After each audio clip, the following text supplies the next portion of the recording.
Welcome to another insightful episode of Clean Titans, where we have the distinct pleasure of hosting Dr. Delton Chen, a highly respected figure in the field of climate mitigation.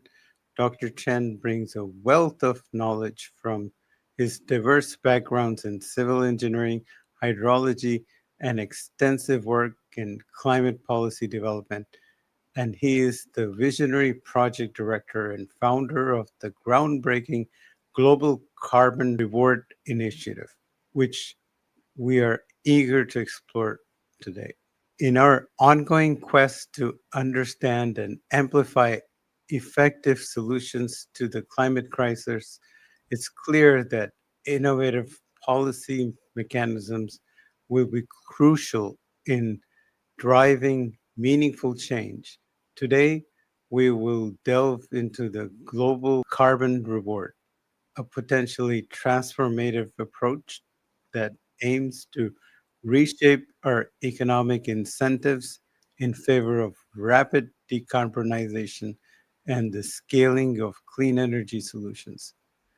Dr. Chen has been actively contributing to the discourse on climate policy through his recent publications, including his work on carrot and stick carbon pricing, and through his presentations at significant international forums such as COP and Bank of England, indicating the growing relevance and interest in his proposed framework. Dr. Chen, thank you for sharing your valuable time and expertise with us on Clean Titans. Dr. Chen, your academic and professional journey has spanned several critical scientific and engineering disciplines. Could you elaborate on how this unique and diverse perspective has specifically informed your comprehensive approach to addressing the multifaceted challenge of global climate change? Well, thanks for inviting me to speak, Ali. It's great to be here. So, the approach I've adopted is to look at the fundamentals of the economic theory called standard theory, neoclassical economic theory, also ecological economics. But I began with a financial mechanism, which you could call it carrot and sticks, that originated in ideas about 10 years ago, where I ideated a policy that uses a currency-like instrument, and it relies on the support of central banks.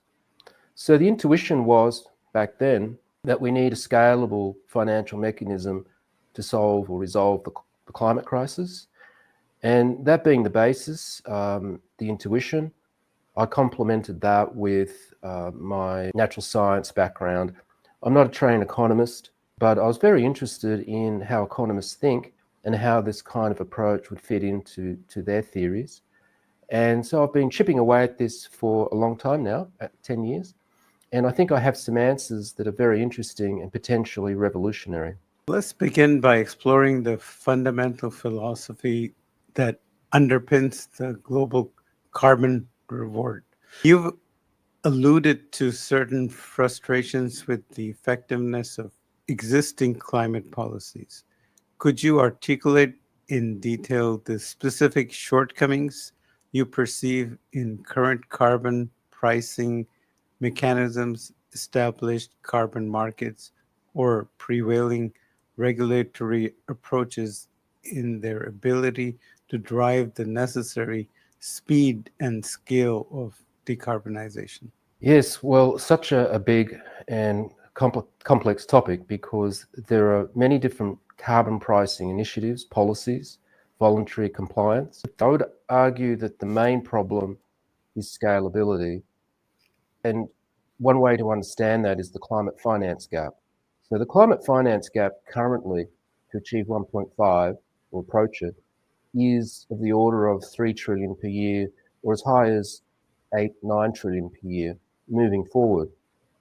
Now, we could go deeper into this problem, but just to get to the heart of the matter, the standard economic theory puts forward the carbon tax. However, being a punitive policy, it's just not popular enough.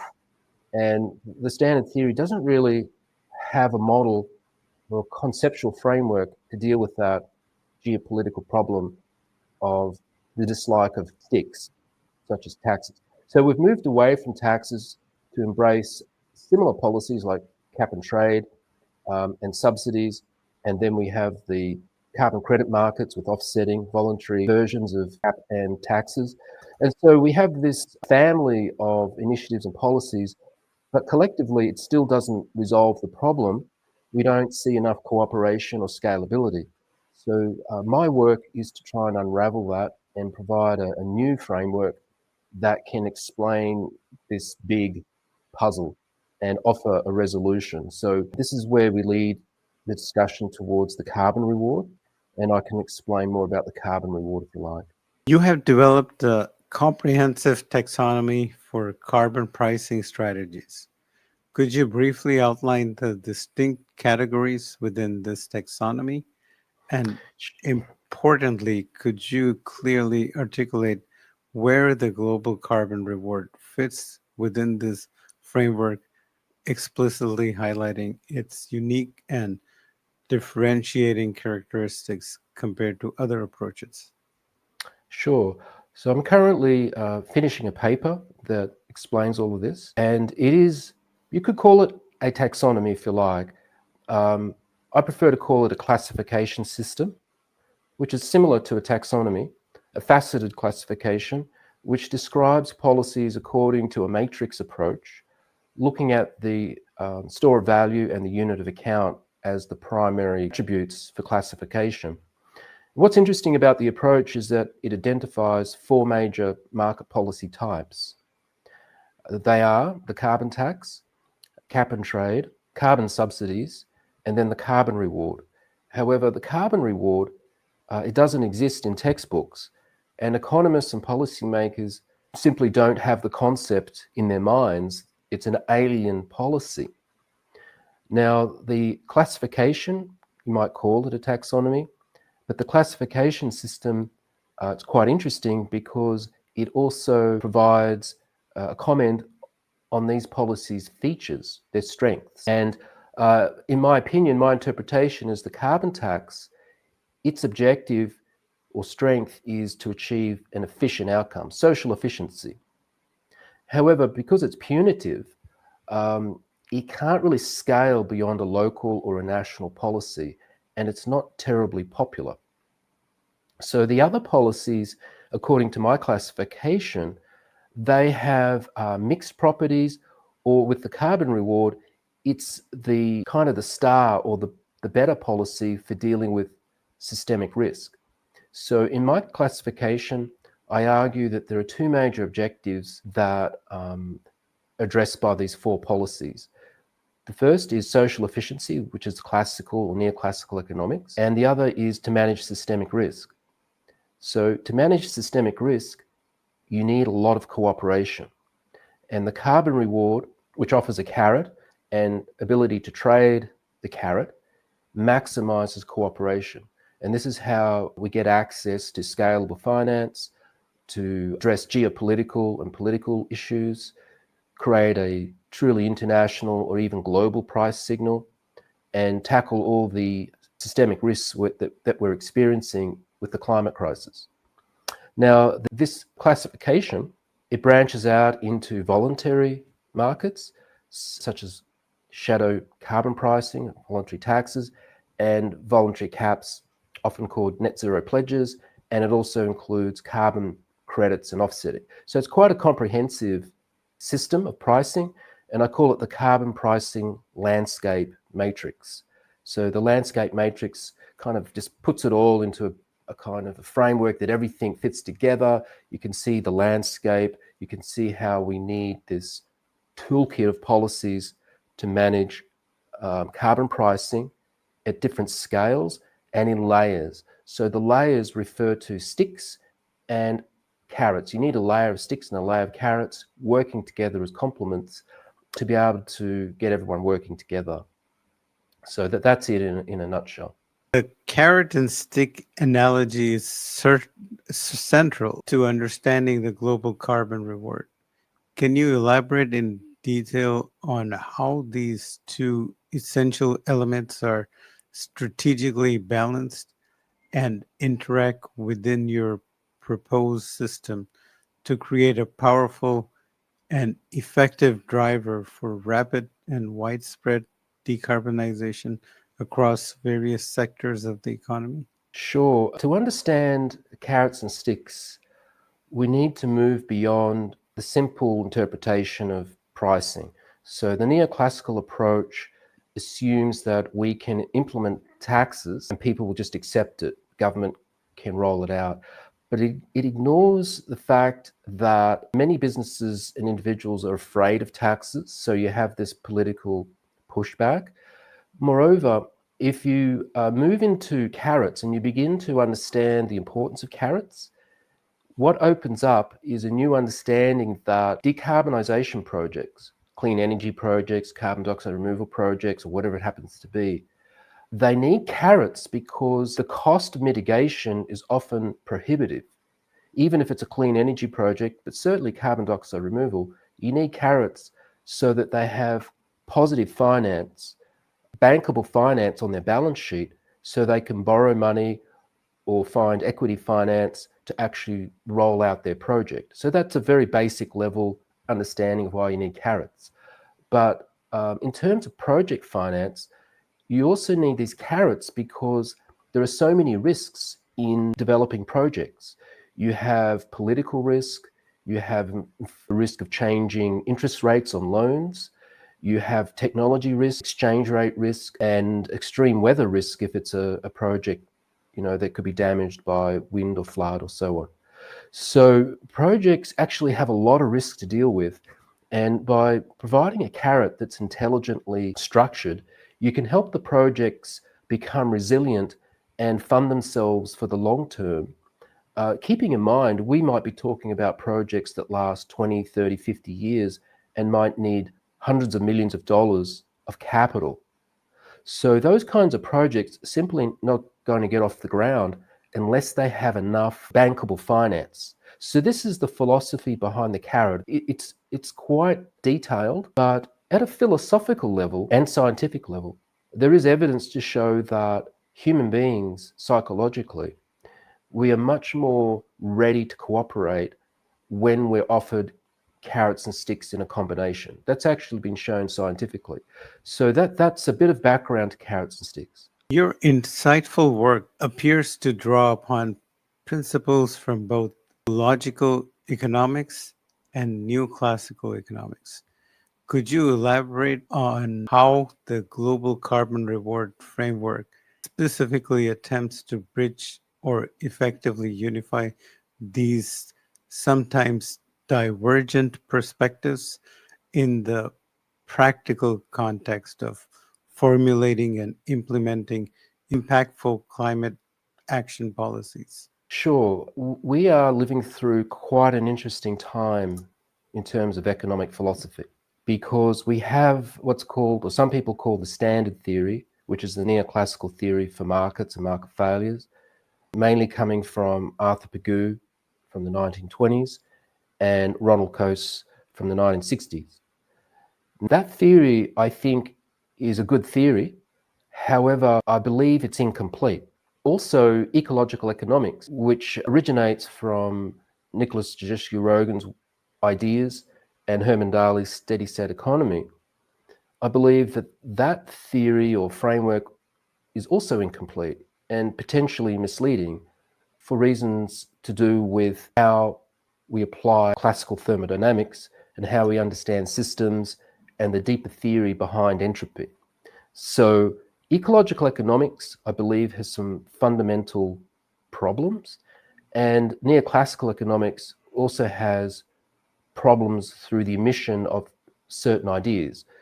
And the idea that's missing in neoclassical economics to markets is the notion that some market failures, notably greenhouse gases and carbon, include systemic risks that are not considered in the conceptual framework. So systemic risks, I argue, are the major feature of this market failure that are causing all the problems. So By systemic risk, I'm referring to the political resistance to change, the political resistance to decarbonization and taxes and so on, and other problems such as the nonlinear dynamics of the climate system, uncertainties, unpredictability of climate change and damages, tipping points, and so on. The point is that in the case of the carbon cycle and the carbon balance, we're actually dealing with structural problems at the systemic level. And Arthur Pagu's theory simply doesn't address that. And so in my work, I've expanded the theoretical economic framework to include systemic risk. And in doing so, I propose a new kind of externality. I call it a systemic externality. So the reason that's important is because it provides a framework for justifying a carbon reward. Because if we simply propose a carbon reward, it would be an ideological statement. But I'm arguing that there appears to be a theoretical statement as well that backs up the policy. And now the interesting thing about the approach is that the failings of ecological economics, which I alluded to, also ties into the same problem. So just very quickly, what is the main limitation of logical economics? I argue the problem is because they've misunderstood the fundamentals of entropy and thermodynamics, what's missing is the notion that we can't solve certain problems, such as the carbon balance, without moving to a two-system approach. So the steady-state economy, circular economy, they're framed on a single system concept. And I'm arguing that can't resolve this sort of problem. You have to have two systems, or call them two subsystems, working together as complements. And when you take that step, I argue it allows a scientifically robust resolution to the details. These are the actual chemical thermodynamic details that you would need to address if you were actually trying to solve the problem scientifically. So that's a short intro to what is, I think, quite a challenging problem. The concept of a carbon currency is a fundamental cornerstone of the global carbon reward. Let's unpack its mechanics. Could you explain how this novel currency would be created, how it would be distributed to incentivize desired activities, and how its value would be determined and maintained? Furthermore, could you detail the specific service level conditions that would be attached to the initial creation and distribution of this carbon currency? Sure.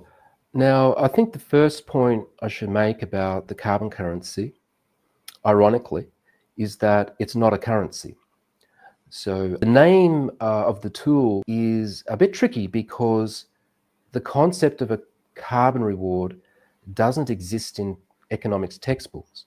So to give it a name is tricky because we need a name that people can intuitively understand, and carbon currency does a reasonable job of that. But technically, it's not a currency, meaning it's not a medium of exchange. It's something quite different. It's a carbon-linked financial asset, or you could call it a carbon-linked sovereign-backed asset. So the way it's created is that we would need to set up a new international organization with the backing of countries, and it would have the mandate of creating this digital token and giving it to mitigation projects based on contractual agreements that explain all the details of how, when, and why they can receive the carbon currency. So to give you some idea, let's assume we have a carbon dioxide removal project somewhere in the world. They sign a contract. The contract spells out what milestones they have to achieve, what performance they need to provide, how many tons, and how much carbon currency they would receive. So, you could imagine that's fairly straightforward. Now, if we have thousands and hundreds of thousands of projects around the world, the volume of carbon currency is going to increase and increase. In this approach, the financial mechanism, this carbon currency is tradable. So it's tradable in the foreign exchange market, a bit like a currency, but it's not a currency. So the supply function is straightforward. I just gave an example, but the demand function is critical to give it value. So in this approach, we rely on central banks to buy the carbon currency under a protocol or policy that's very structured and coordinated. And the goal of the central banks is to create a price floor. So it's set a minimum value in the open market where this minimum value is high enough over the long term to get the job done. Now, once they set a price floor that everybody knows about, it's prescribed for decades, for a century, it becomes an investable asset with limited risk because everyone can look at the price floor. They know how much money or profit they can make, capital gain, by buying it today and selling it next year or whenever. So it will be investable. That's why it's a sovereign-backed asset.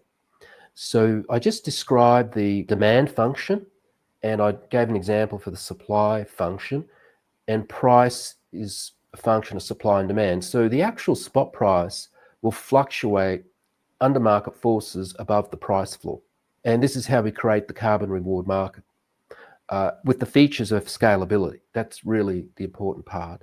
And the price signal, this long-term price floor, it has very important implications for how the world will respond to the climate crisis.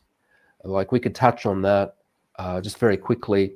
What it will do, it will provide a signal to venture capital, to the stock market, to invest in technologies that can earn lots of carbon rewards. Why? Because it'll be profitable. So it's really going to help the research and development side of the climate battle. And it also functions as a stabilizer. So I'll just give a quick example based on gold.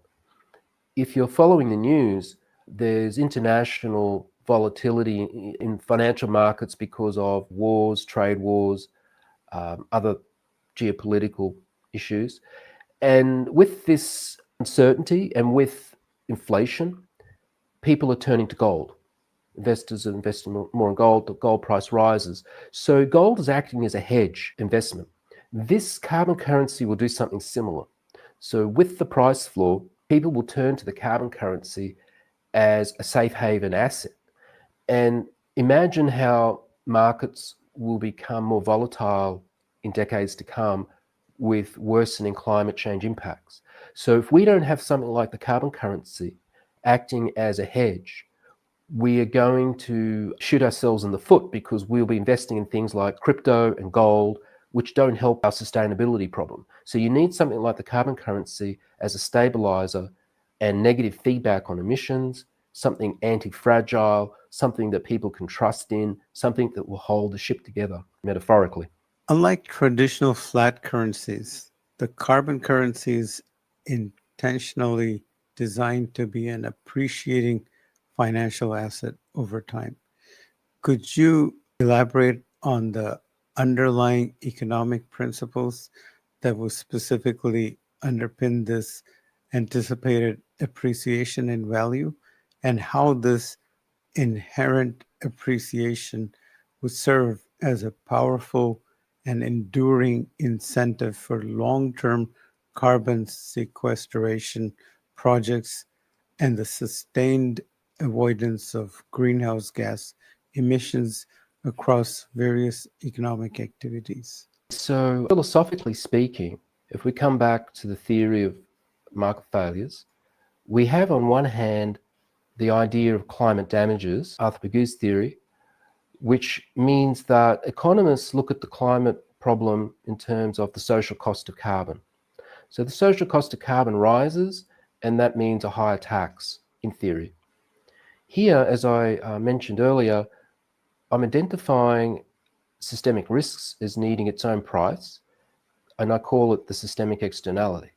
So we need to know how to price the systemic externality. And the way I do that is I say, well, how much carbon dioxide removal do we need for decades to come, for centuries to come? And once we can figure that out, that is used to create the price signal. It's the marginal cost of carbon dioxide removal on an annual basis. And this technically is called the risk cost of carbon. You've got the social cost of carbon, and this is the risk cost of carbon. So once we have the risk cost of carbon in the policy, we require all the world's central banks to, in a sense, back that risk cost of carbon. And they're targeting that when they create the price floor. So the way it works is that central banks are given a protocol. It's very simple. It could be automated, but they're all going to have to buy carbon currency to defend the price floor. And they will use a kind of quantitative easing called carbon quantitative easing, or carbon QE. So carbon QE, what's interesting about it is that it's not going to cause runaway inflation or inequity, because with carbon QE, the idea is to have every central bank, most central banks involved, in a fair way, every central bank printing a bit more money relative to the size of their economy. And in doing so, we kind of neutralize the inflation effect in that we minimize the unwanted impacts, because you don't see the inflation effect, you don't see changes in the value of currencies with this approach. So it's quite cohesive. And the philosophy is what we're doing, so actually using the whole world economy. So imagine if you're standing on the moon looking at the Earth, and you're thinking about how carbon QE works, how the policy works. You should get the sense that all economies, all nations are working together in a cohesive, unified force. So you've got the power of the whole world economy behind the carbon currency and its price floor. It's a very powerful idea. Once people catch on to that, they might realize that with all the world central banks pushing behind it, there's a lot more trust. So you've got to build trust in this carbon currency. If you compare it with gold, for example, gold has a lot of trust, but it doesn't have coordinated support from all the world central banks. It's kind of just organically evolving in terms of its price. But here we have much more predictability. We have kind of like a global mission to get the job done and to take the climate crisis seriously. And it also, philosophically, it gives central banks a new mandate. It says they're actually responsible for this. I called it the risk cost of carbon, the cost of managing systemic risk. So it kind of complements their existing mandates to manage financial volatility, inflation, and that type of thing, employment. Here, we're saying, look, central banks, we're going to have to step up to the realities of the 21st century. We have an existential crisis. We can't ignore it. Your scope has to go beyond simply financial volatility. We actually have to deal with the systemic risks to the Earth's carbon balance and the physical realities that we face as a civilization. So that's kind of what it's about. Effectively implementing a system like carbon reward necessitates robust and reliable verification of carbon mitigation and removal. How would your proposed framework address potential critical issues related to the accurate measurement, transparent reporting, and independent verification of these activities, ensuring both additionality and long-term permanence of the carbon benefits? These are great questions. I'll try to address the additionality and permanence. Consider that the unit of account of our carbon currency will be the mitigation of a tonne of CO2 equivalent for a minimum of 100 years duration. So that's the benchmark, if you like, for what we're intending to fund. Now, when you're dealing with actual real-world projects, if we look back at the challenges of carbon credits and offsetting, many of those challenges are around the fact that we don't really know how much carbon really truly is being mitigated, avoided, or what have you. So there's a real problem there, because if you haven't got it right, you're actually making the problem worse when you go to the next step of offsetting, because you're taking some carbon credit, which we don't necessarily know how secure it is, and then saying to another organization on the other side of the planet, buy this carbon credit and you can continue emitting in theory. Now, the first point I want to make is that carbon rewards, they're not carbon credits. They might look a bit like a carbon credit, but they're definitely not, and they don't allow offsetting. Now, that's a major step away from this problem, because if your carbon rewards do not allow offsetting, you don't have to worry so much about the accuracy of the mitigation itself, because there's always going to be inaccuracy. But here, since we're not offsetting, we greatly reduce the risk. We're just doing conventional mitigation and carbon dioxide removal, period. Now, the additionality, the way that's managed is to look at the whole project and to figure out how projects fit into a shared mitigation roadmap. So, in other words, we can be selective on which projects and organizations we're going to fund with rewards. And the way that's done is through negotiation, and only offering rewards to companies and corporates and so on, only offering it if they're willing to bring their whole organization into the policy. So you really get them over a table and you say, look, sign here, you get the reward, but you've got to decarbonize as much as feasibly possible your entire organization by a schedule that fits to our roadmap and makes sense in terms of accelerated progress. So a company, think of any big multinational, you could think of Walmart or whatever, your local businesses. They got to start thinking seriously. They're going to say, well, we want the reward. We like the idea of going green. We get the funding, great, but we got to bite the bullet and really decarbonize. And they will do that by dividing up their organization into a portfolio of projects, because, big organizations are complex. Some big ones might have 100 projects to cover the whole organization, but gradually they'll bring the whole organization into the reward scheme. So that's how it works. Now, the contracts will set out milestones and not just measure the mass of carbon mitigated. The reason milestones are important is that you can't really fund or manage projects simply based on the carbon balance of those projects, because that's not the way projects work. You have to kind of split the reward into components. So you'd split it into ex-ante payments with milestones attached, where you reward the projects when they complete their planning, their land purchases, their construction phase, commissioning, decommissioning, and so on. And then your ex-post rewards can be more attuned towards actually measuring the mitigation effect.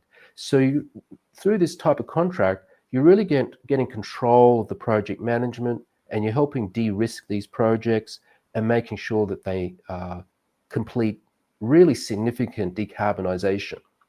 This way, we have much more certainty we're going to get a good result, and we don't worry so much about the small details. We really go for big results. And that's kind of the philosophy, noting that carbon dioxide removal projects have just somewhat different data needs compared to conventional mitigation. Considering the increasing importance of digital technologies in modern finance, could you discuss the potential role for integrating advanced digital technologies such as blockchain or distributed ledger technology into the fundamental framework of the carbon currency system, significantly enhancing transparency, improve security, and streamline the overall efficiency of the operation and tracking? Sure. I would say, first of all, you probably don't need to interview me to cover this topic, because there are lots of organizations or startups out there that are using blockchains or Web3 to try and tackle those issues. Now, the way I see it is that blockchains, Web3, decentralized ledgers, and so on, artificial intelligence, if you want to include that, they are going to play an increasingly important role in the carbon reward if the carbon reward market is rolled out. And I see this as an evolution. It really ties into the concept of a fourth industrial revolution and declining marginal cost of data, because we have technological evolution and the miniaturization of computers and chips and environmental sensors. So maybe the way to answer the question is kind of paint a picture of what the future would look like. In a world that has the carbon reward, if I'm right about its geopolitical scalability, we have a global price signal, a true one, that essentially will fully fund carbon dioxide removal and finance decarbonisation across all sectors. We're talking about a multi-trillion-dollar market, maybe as much as 3 to 9 trillion a year, just depending. And because it's a common market, it has an organisation that's backed by governments, reliable long-term price signal, innovators and technology developers can really start to plan properly and use their skills to fit in with the policy, because there's going to be a need for real-time data collection as more and more projects get set up, particularly those that deal with natural sequestration, forestry, land management, soil carbon, or whatever. You do need very good ground-based environmental monitoring and also satellite-based monitoring. And my prediction is that the future of our civilization, the future of humanity, indeed, is actually tied up in managing the carbon cycle and creating this market for carbon dioxide removal. So my vision for the future is that if we are successful, we will realize in another 10, 20, 30 years that the iconic feature of the 21st century for humanity is actually carbon dioxide removal and decarbonisation. It's not going to Mars, it's not necessarily electric vehicles or even AI. It's the ability to manage the carbon balance. That's really the only way our civilization is going to survive. I know we have other problems. Planetary boundaries also include nitrogen, phosphorus, the ozone hole, weapons of mass destruction, and so on. Yeah, they're still there, but a lot of things actually branch off the carbon balance. Nitrogen and phosphorus are related to carbon, and so on. So the digital component is about accessing information in a giant computerized network and using it to control carbon balance. And what it reveals is that the whole experience is actually fundamentally an information-based problem. And in my opinion, we'll figure out sometime in the future that that has something to do with entropy. It's ultimately a thermodynamic problem. Entropy is strongly related to information and information theory. And basically, we'd have to become a civilization that can collect information to manage the entropy of carbon in the environment. So that's the way I look at it. It's all about managing the carbon. Yep. Let's now turn our attention to the specific impacts that the global carbon reward could have on the diverse landscape of clean energy sectors.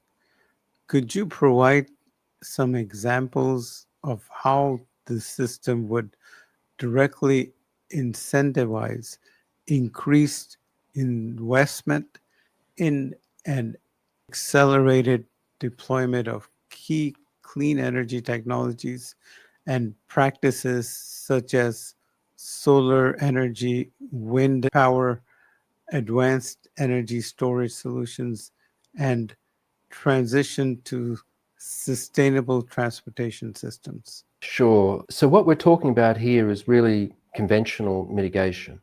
So the energy sector, obviously, is the backbone of the economy, and we need to tackle the energy supply. We're currently highly dependent on fossil fuels, coal, oil, natural gas, and also biofuels. So that's been the mainstay of our civilization since the beginning of the Industrial Revolution. And also biofuels have been the main source of energy ever since the first civilization. Now, the way the policy can work is particularly powerful in dealing with the energy sector. So what's novel and interesting is that we can use the carbon reward to offer what's called energy asset exchanges. So we're exchanging dirty energy assets for cleaner energy assets.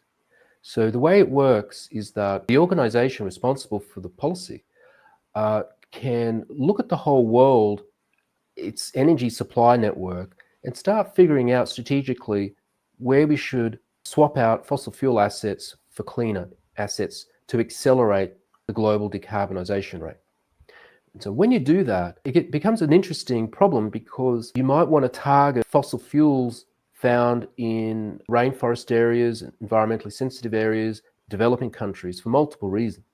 So you wouldn't want to extract oil and gas, for example, from the Congo Basin. You'll disrupt the ecosystem, you'll release carbon from the soil, you'll disturb endangered species and indigenous communities. Same in places like Ecuador, the Amazonia, Suriname forest, and so on. It's all much the same problem. So what we do is that we approach the companies or governments that own those resources in the ground. We buy them out. We say, we'll buy your assets, don't mine it, leave it in the ground, but take this contract and the reward and use it to build out renewables. So essentially, they sign on to leaving their fossil fuels in the ground on a rolling 100-year basis while the contract is alive. And they have to build out a comparative amount of fossil fuels that has similar market value. And so in doing so, you have the opportunity to help developing countries at the same time so they can leapfrog the Industrial Revolution and have access to good quality financial capital that's not subject to exchange rate risk, and they can go ahead and build some very useful, comprehensive renewable energy networks and decentralized energy for their communities. But the idea is that when you have this level of influence, you can actually begin to coordinate these energy asset exchanges so that you're providing new renewable energy sources for the other sectors of the economy, be it transport, you mentioned, manufacturing, shipping, aviation, or whatever, that's going to need the cleaner renewable energy to decarbonize. So the idea is the energy asset exchanges is flipping the coin on the problem. We quickly decarbonize energy and at the same time balance the supply-demand equation for clean energy. This will stabilize energy prices, and it won't be such a threat to the fossil fuel majors because they get stable energy prices and they can realize the value of their assets. A significant challenge in the energy transition is the current economic advantage often held by fossil fuels due to historical subsidies and the lack of full accounting for their environmental externalities. Could you discuss how the global carbon reward aims to level the economic playing field between these conventional energy sources and the cleaner alternatives by effectively internalizing the currently externalized costs associated with carbon emissions? Yes, a very good question. So what I would say is that we need to acknowledge, or I need to acknowledge, that fossil fuel companies, producers, they are responsible to a certain degree for their emissions and the damages which run into the many trillions. And it's not just economic damage, there's a great deal of moral and environmental damage, even existential damage. So the problem with the energy subsidies and the whole energy issue is that we don't really have the political power to stop them polluting and forcing them to pay damages. The fact of the matter is we're all collectively locked into the energy network, sometimes called the carbon lock-in effect, and we struggle with the moral dilemma of subsidizing fossil fuels and then watching them continue to extract. Meanwhile, the climate problem just gets worse and worse. So, as I said earlier, my opinion is that neoclassical economics doesn't understand this problem. This problem I describe as a systemic risk and a systemic externality. The problem is not actually with the fossil fuel producers themselves or with you and I. The problem is structural with the economy as a system and the political economy and the way that human beings respond to these problems. The problem is, if you look at through the lens of cooperation, basically we just can't cooperate. The fossil fuel companies can't cooperate with us, we can't cooperate with the government, nobody's cooperating because we have vested interests. Thus, by bringing in the carrot, the reward, you can circumvent this whole problem. If we don't do that, if we don't buy out the fossil fuels with energy asset exchanges, we could end up in a situation which in another 20, 30 years, we have no capacity to actually decarbonize quickly because the time window is closed, and we collectively go into a climate tipping point and civilization could potentially collapse. I actually seriously believe that's very possible. So we need to understand morally, why can we justify a reward? And the reason is it's to do with the structure of systems and not us as individuals. We could call this problem an insurance problem, if you like. We need kind of insurance or assurance that the system as a whole can be re-engineered, knowing that the current system, being a profit-driven, growth-driven system, locks us into destructive behavior. Okay, so that is a moral dilemma. However, we need to think long term. So carrots might offend some people, rewarding fossil fuel companies might offend some people because they make so much money.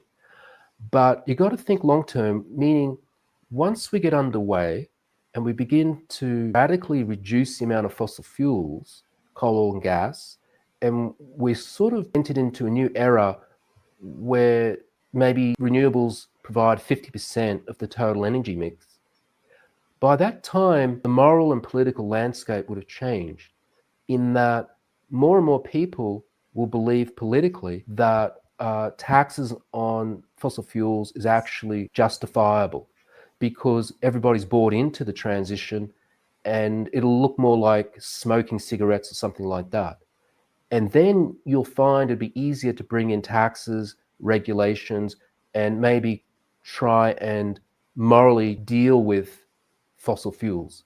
But in other words, I'm saying we're trying to achieve too much too quickly if we go for the moral argument with lawsuits and suddenly wanting to put fossil fuel companies in jail or something like that. If you sort of follow what I'm saying, you've got to think of it as a cooperation problem. Ultimately, a successful clean energy transition requires widespread adoption by consumers. How might the implementation of the global carbon reward indirectly or directly influence consumer behavior and drive increased demand for more sustainable products, services, and lifestyle choices that contribute to a lower carbon footprint? That's an interesting question. I haven't really given it a lot of thought, actually. So I don't think the policy is designed specifically to influence how people consume. I mean, people will consume what they want to consume. I see that really as an advantage that we have freedom of choice. I'm more inclined to support freedom of choice. So if we look at this problem as a consumption problem macroeconomically, we don't want consumers to consume too much of the wrong things because it could blow out our carbon budget. And so this issue is really dealt with macroeconomically. And what I mean by that is if you think of the wealth transfer from the world economy into the carbon currency and then into mitigation projects, that should take care of the problem because we're not trying to finesse people's choices on what they buy on a daily basis. To me, that's a pipe dream. So I simply answer the question is no, we don't influence people that way. But I might add that my prediction is by mid-century, particularly with the carbon reward in place, we will culturally embrace decarbonisation. Why? Because it becomes a survival question. And so consumers might voluntarily shift to low carbon goods and services. I think that will become popular. But it can only be popular in a circumstance where people and consumers are not concerned with simple survival. Once you reach that point and your own personal survival is at stake, you're not really going to care whether your products you're consuming have a high or low carbon content. It's irrelevant by that point. Any significant economic policy shift has the potential to create broader social and economic consequences, both intended and unintended.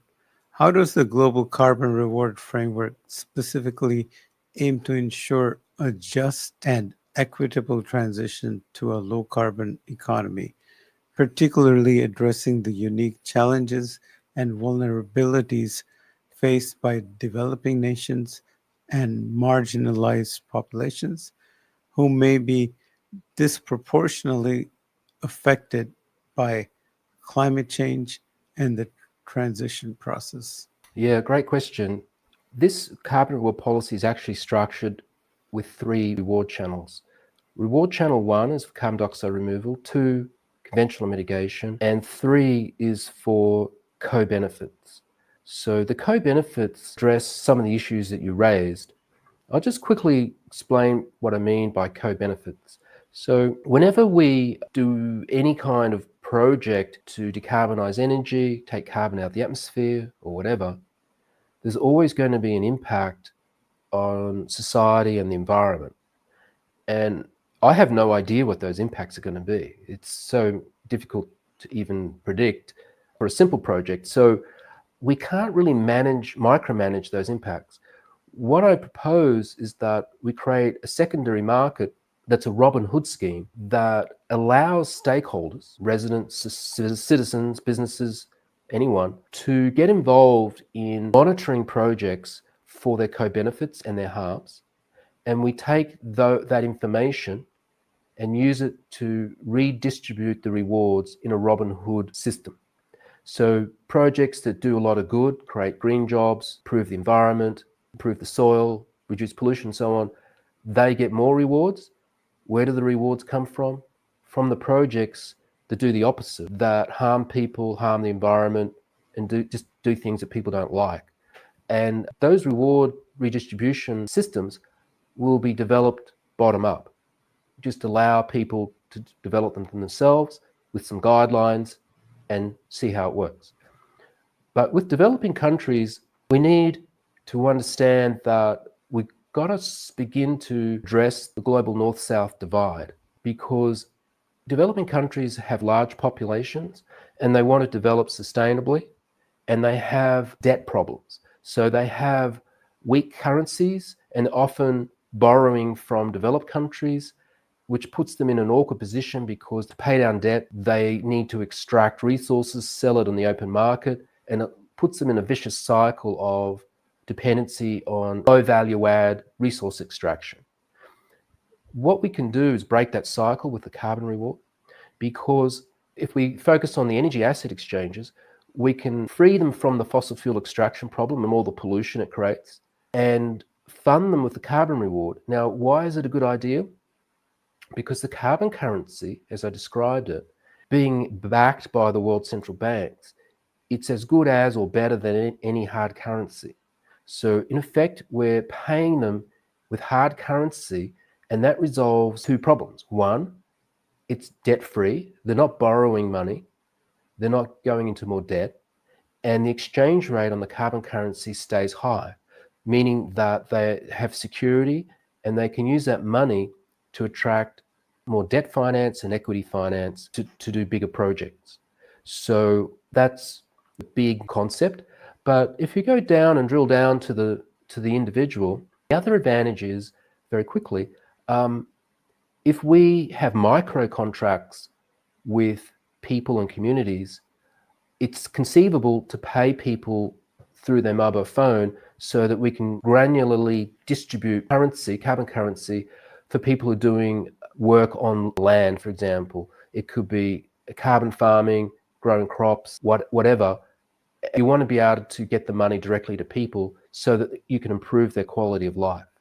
And I think the amount that we could pay them for carbon would make a huge difference to their quality of life. You have introduced the intriguing concept of carbon quantitative easing. Could you elaborate on the specific mechanisms of this proposed approach and how it could strategically be employed by central banks to effectively manage systemic risk associated with climate change without triggering undesirable economic outcome such as inflation or other negative aspects of financial stability? Yes, so quantitative easing, or QE, has been a headline item in the news since the global financial crisis and the COVID recession. Typically, central banks are printing money to buy out financial assets to help stabilize the financial system. So that kind of QE is designed to stabilize the financial system, solve debt problems that could cascade into more financial instability. So I think we all understand that. To understand the implications does require some understanding that central banks use money called bank reserves, which generally stays outside of the main economy where we work in. We use money that's mostly issued by commercial banks. So there are two systems running together, and it could be confusing, but you need to have some sort of understanding of that. Now, with carbon QE, it's not like the QE that I just described. This is really a long-term program. It's not a sudden increase in the money supply, and we need to understand, what is it for? What it's actually for is to influence market sentiment, to give investors confidence that if they buy the carbon currency, the price floor will definitely kick in if the spot price gets too low. That means their investments are protected and there's limited risk. Now, carbon QE, that's what it's designed to do. But the way it works is that when the central banks do print more bank reserves to buy the carbon currency, those bank reserves will go into circulation, into the actual real economy. It will increase the money supply. Many people find that idea a bit scary because we don't know what the inflationary effect would be. We need to do detailed economic analysis to kind of get a handle on how much monetary inflation there will be. But the trick with carbon Q is that it's a formula.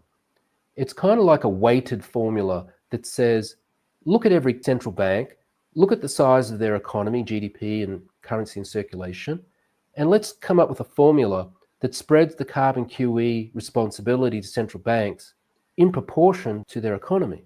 You know, if you do it that way, and every central bank's printing a bit of money at the same time, you weight it so that the monetary inflation, let's say in the United States, is the same as in India or Australia or Vietnam or anywhere else. So if all currencies are losing value at the same rate, what happens?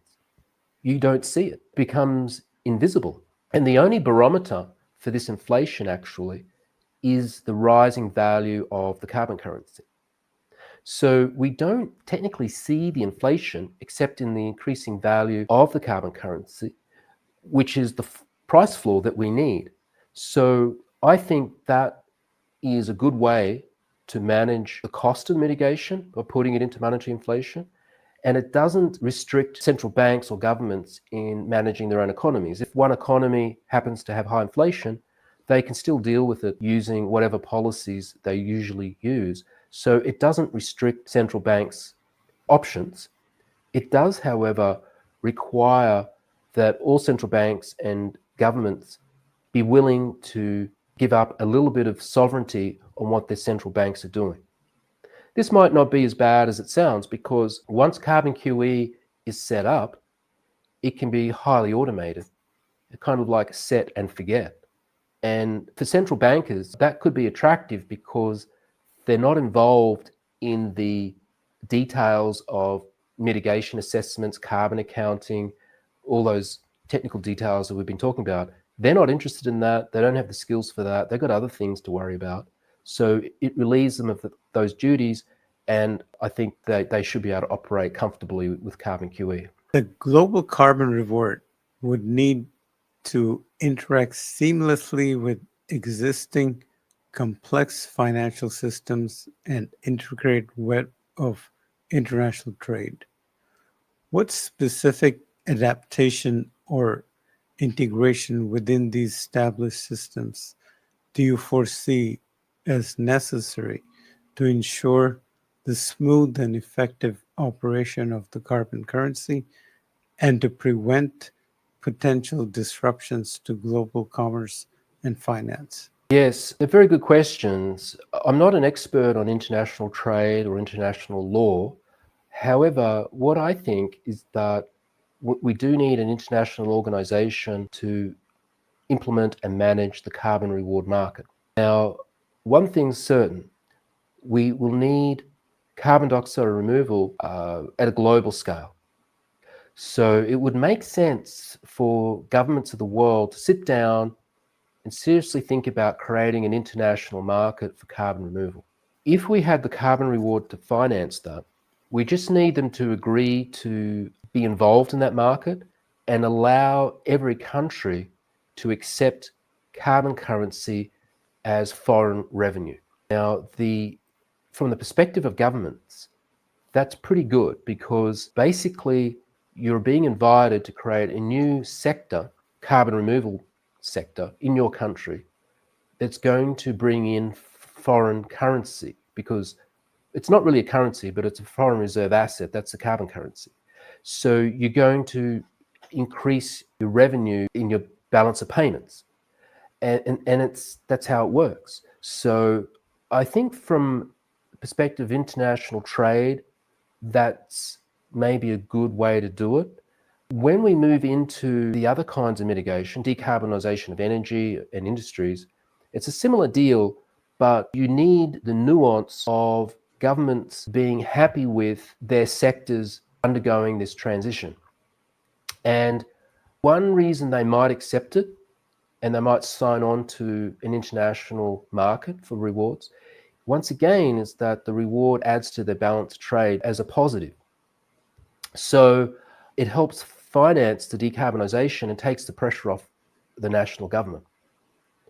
So one thing we might need from governments in setting up such a market is that somebody or some organisation, probably the government, has to be the organisation that picks up on projects, takes them over, should they become insolvent or collapse due to force majeure or corruption or whatever. So when you have projects that can't manage themselves for whatever reason, those contracts need to be picked up by the government as the backstop so the contracts can be finalised and completed. That's the one thing the governments will need to think about in setting up a carbon reward market like this. The very nature of the global carbon reward aiming for systemic change necessitates significant and unprecedented international cooperation. What do you perceive as the most critical political and economic hurdles that must be successfully overcome to achieve the widespread global adoption and effective implementation of such an ambitious framework? Well, the way I see this unfolding is that it will happen in stages, not in one meeting. So I predict that if it's going to be adopted, it will begin with a few countries that run a pilot. So if we have a few countries in Africa or Asia or wherever that like the policy, they fund a pilot, let's say an energy asset exchange in the Amazon or Congo Basin or wherever, that will bring the policy to everybody's attention. If you run, for example, a pilot currency and let it trade in open markets as an experiment, that could also help socialize the idea. My prediction is once a few countries run a pilot, it can be brought into discussions at central banks, COP meetings, and other major fora for economic development. The point being that I think people might need to see a pilot before they take it seriously. Maybe it's too abstract. The hurdle really is communicating how the policy works and its advantages. It's really a problem of getting bandwidth, because there are so many ideas out there in the world that are competing for people's time. Take, for example, the COVID recession. As we're coming out of COVID, people were talking about green shoots, as if some kind of new subsidies or whatever coming out of COVID would create windmills and solar panels as if they're growing out of the ground like green shoots. That's not what happened. What happened is that our emissions just rebounded back when the economy rebounded. So we got to understand the fundamentals of the problem. If you go to UN meetings, for example, conferences, I've only been involved in one, the Sharm el-Sheikh dialogue, you've got hundreds of people talking about hundreds of different problems. And the issue there is everyone's discussing their particular perspective on the problems they face with climate mitigation, climate change, but they're not trying to review or understand the fundamentals of what actually is causing the market failure. And if we keep following that random approach, I don't think we're going to make much progress. So the bandwidth problem, getting people's attention, is about coming back to the fundamentals of the market failure and understanding that we have a special problem, a systemic risk problem that needs definition, a discussion around a systemic externality, understanding the carbon pricing landscape matrix, why we need a carbon reward, how we need to layer carbon pricing and create this global market for carbon rewards so we can quickly decarbonize energy, economic sectors, and of course fund the carbon dioxide removal. Are there any existing pilot programs, regional initiatives, or smaller scale implementations of similar incentive-based mechanisms focused on carbon reduction that could potentially provide valuable practical lessons and insights for the design and eventual global rollout of the more comprehensive global carbon reward system? Well, there are no pilots of a carbon reward.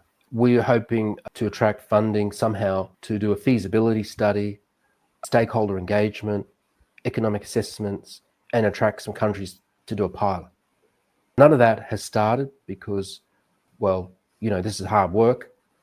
With regards to other examples that exist, every kind of carbon price or carbon market or policy has some elements of a carbon reward, but none of them actually encompass the full suite of ideas. So, to be blunt, there are no examples in the world. You can only look at kind of analogues that partially mimic the carbon reward. So that's a challenge, that's a real problem. I think we need a definite study, reports just on the carbon reward.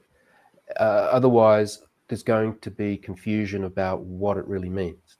Given the current complex and often fragmented geopolitical landscape, what specific strategies and diplomatic approaches do you believe could be most effective in fostering the essential levels of international trust and cooperation required to successfully establish and maintain a truly global carbon reward system?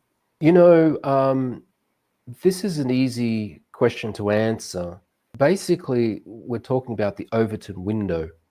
The Overton window is this concept that certain policies can be discussed because most people are on board with the issues and they're willing to discuss certain ideas. This particular problem we face, believe it or not, seems to be a philosophical one originally, not so much a political one. So what I mean is that everything that's happened up until this point in the climate space is somehow related to the economic philosophy and policies that come out of universities and economics textbooks. So if we have an incomplete philosophy, it limits policymakers' ability to come up with good policy solutions. So this problem is very vertically integrated. I'm arguing we need to get the philosophy upgraded to the notion of the systemic externality, and that's a big ask, I know. Economists have a reputation for being difficult to convince on pretty much anything. So what we would need is a full multi-pronged approach. You got to put out ideas in the literature about the philosophy, and then run feasibility studies and then pilots just to illustrate it. Once it's to pilot, I think it will attract the attention of thought leaders around the world, economists and so on. Then it becomes its own issue. It's kind of like a viral concept. And then it creates a space for discussion in international conferences.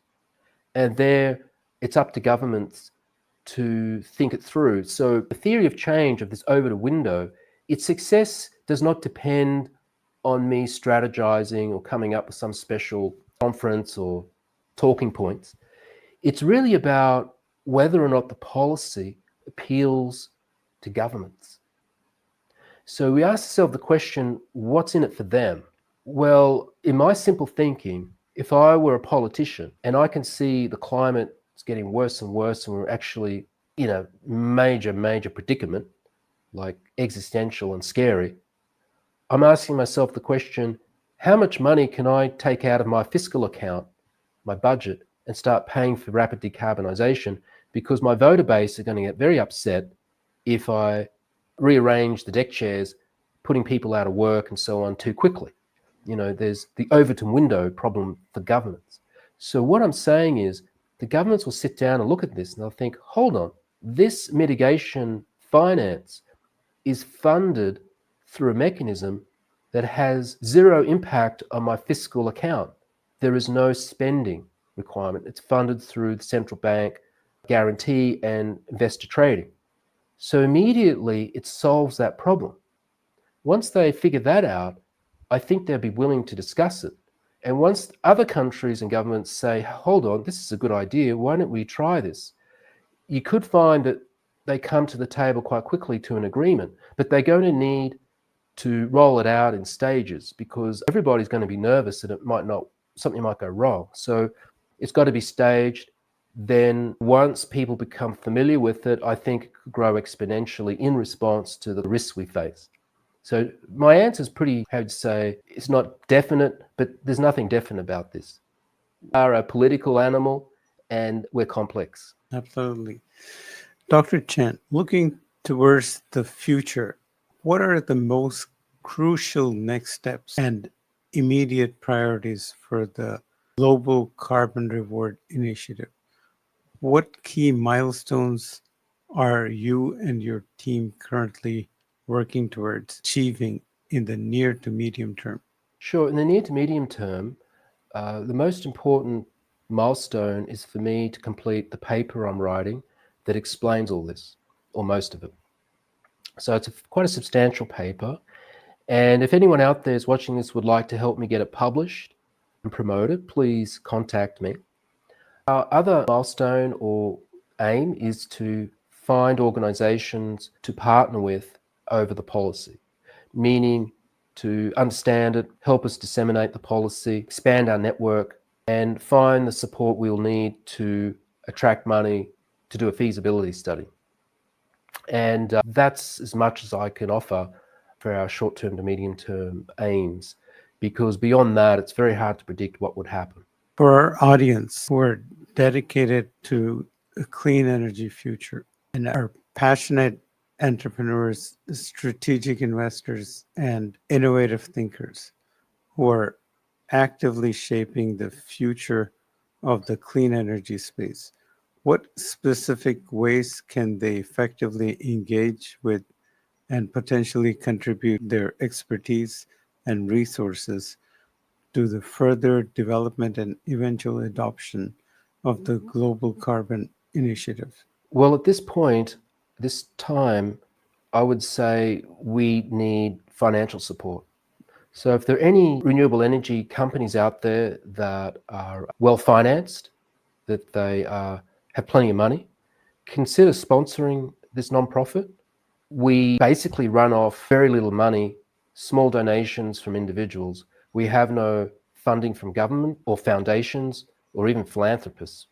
Basically, it's just some individuals who are helping to fund it because raising money through grants and so on is so challenging, particularly for an idea like this that doesn't fit into any particular category. So renewable energy companies and so on, I ask them to lend a helping hand when we need it, and also carbon dioxide removal companies too, because basically what we want to create is a whole economy for carbon dioxide removal and clean energy rollout. The work we do, it's theory, policy. For many people, it's boring, but it's vitally important, because unless we have a financial system, we might not be able to scale up renewables quickly enough. Currently, new renewables are just adding to our global energy supply. It's not so much replacing fossil fuels yet.